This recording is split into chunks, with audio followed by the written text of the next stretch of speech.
আমাকে বলছে, তুমি যদি এই বেবিটা ফেলে দাও তুমি আর কখনো মা হতে পারবা না। এটা আমি তাকে বলি, সেটা মানতে চায় না।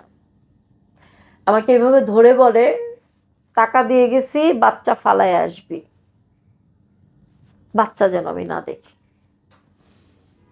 তো এটা বলার পরে আমি আর কি করব।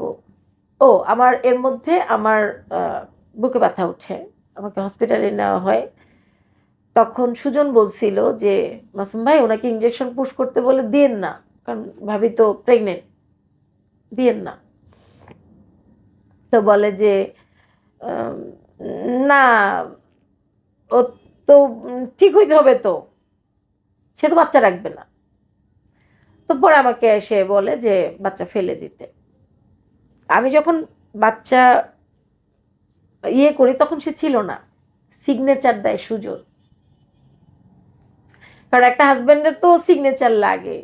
এবং ওর ভাগ্নি আমার সাথে ছিল, তার সময় নাই, সে থাকতে পারবে না।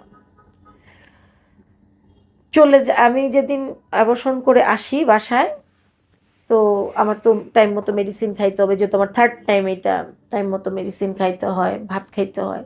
আমি তো মুভ করতে পারি না, উঠতে পারি না। তাই ওই সুজনই আমাকে ডিম ভেজে দিত, ভাত রান্না করে দিত।